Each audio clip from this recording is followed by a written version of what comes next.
مفتی صاحب سے سوال یہ ہے کہ سخت سردی میں ٹھنڈے پانی سے وضو کرنے میں دشواری ہو تو کیا تیمم کرنے کی اجازت ہے؟ نماز کے لیے وضو کرنا یہ فرض ہے، اور پانی پر جب تک قدرت یہ باقی ہے تو تیمم کی اجازت نہیں ہے۔ جس طرح عام حالت میں وضو کر کے نماز پڑھتے ہیں، اور اگر غسل کرنا فرض ہو گیا ہو تو غسل کر کے نماز پڑھتے ہیں، اسی طرح سردی کے اندر بھی یہی حکم ہے کہ اگر غسل فرض ہے تو غسل کریں، اور اگر غسل نہیں، عام حالت ہے، بے وضو ہیں، تو وضو کر کے نماز پڑھنا یہ فرض ہے۔ اب اس میں کوئی فرق نہیں پڑے گا اس طور پر کہ یہاں سردی ہے یا پانی ٹھنڈا ہے، صرف اسی وجہ سے کہ سردی ہے، ٹھنڈے پانی سے کیسے وضو کریں اور کہیں کہ تیمم کر لیں، اس کی ہرگز اجازت نہیں ہے۔ ہاں البتہ اگر کسی کو ٹھنڈا پانی تکلیف دیتا ہے تو بھئی گرم کیجئے، گرم پانی کے بھی تو اسباب، یہ سب چیزیں ہمارے ہاں عام طور پہ موجود ہوتے ہیں۔ ٹھیک ہے، کوئی جگہ ایسی خاص ہو سکتی ہے کہ گرم پانی کا وہ کوئی ذریعہ ہی نہیں ہے، پانی بالکل ایسا ٹھنڈا ہے، اور پھر اس کی بھی کئی صورتیں فقہاء اعظام نے لکھی ہیں کہ وہ ٹھنڈا پانی ایسا نہیں کہ یک ٹھنڈا پانی استعمال کرتے ہی آدمی کو کوئی ایسی ہلاکت یا اس طرح کا معاملہ ہو جائے گا۔ فرمایا ٹھنڈا پانی ہے، وضو کریں، اگر آپ کے پاس گرم لباس ہے تو اس کے بعد گرم لباس پہن لیں، لحاف ہے، رضائی ہے، اس کو، کمبل ہے، اس کو اوڑھ لیں،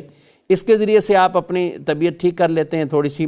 تپش مل جاتی ہے، تو یہ عمل کریں۔ یہ مختلف جو شرائط بیان کی گئی میرے بھائیوں، اس میں مسئلہ یہ ہے کہ نماز کی اہمیت ہے، فرض کی اہمیت ہے، اور اس کو جس طرح اللہ رسول کا حکم ہے ویسے ہی پڑھنا ہے۔ تو نارمل ایسے نہیں ہے کہ کسی کو عذر بنا لیں اور فوراً تیمم کی طرف چلے جائیں۔ ٹھنڈے پانی سے نہیں کر سکتے، گرم سے کیجئے۔ گرم پانی نہیں ہے تو پھر یہ دیکھا جائے کہ آپ کے پاس کوئی ایسا لباس یا کوئی چیز ہے کہ ٹھنڈے پانی سے وضو کیا اور آپ نے وہ لباس پہن لیا، وہ رضائی وغیرہ اوڑھ لی، چولہا ہے، گھر میں کوئی ہیٹر ہے، تو جس کے ذریعے تپش لے کر آدمی اپنا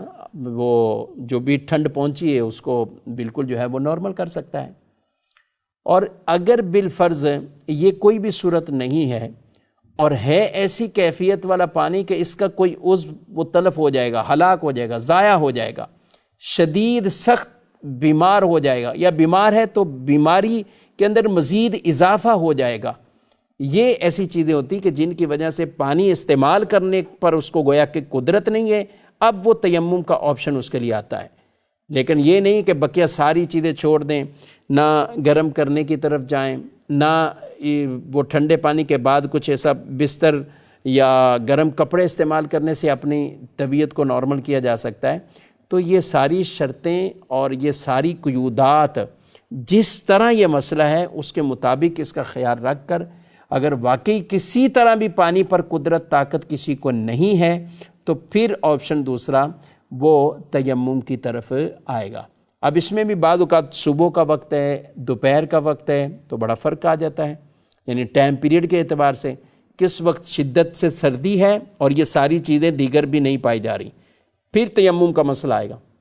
اسی طرح دوپہر ایسا مسئلہ نہیں ہوتا، یا ٹھنڈے پانی سے وضو کرنے کے بعد یا غسل کرنے کے بعد دھوپ ہے، دھوپ کے اندر بیٹھ جائیں تو بھی اس سے مسئلہ حل ہو سکتا ہے۔ تو المختصر یہ ہے کہ اپنے لیے ایسے اسباب پہلے سے تیار کریں۔ وہ پتہ ہے نماز پڑھنی ہے تو جن کے الحمدللہ جو اہتمام کرتے ہیں تو وہ سخت سردیوں میں سفر کے اندر بھی بڑے ٹھنڈے ٹھنڈے پانیوں سے وہ وضو بھی کر لیتے ہیں۔ قبلہ شیخ طریقت امیر اہل سنت دامت برکاتہم العالیہ مدنی مذاکروں میں بیان فرما رہے تھے، اور اپنے بغداد شریف کا ایک سفر بیان کر رہے تھے کہ ایسا پانی ٹھنڈا تھا کہ بس جہاں پڑتا تھا پتہ ہی نہیں چلتا تھا کہ یہ عضو بھی گویا کہ سن ہو گیا ہے، یہ ہے بھی یہ ساتھ یا نہیں ہے، یعنی اتنا یخ ٹھنڈا جسے کہیں، اور سردی بھی۔ لیکن فرمایا کہ الحمدللہ سب نے وضو کیے ہیں اور نماز پڑھی، تو تھوڑا سا دل گھبراتا بھی ہوگا، تکلیف تھوڑی سی زیادہ پہنچتی ہے، اسی لیے تو اس پہ ڈبل ثواب ہے۔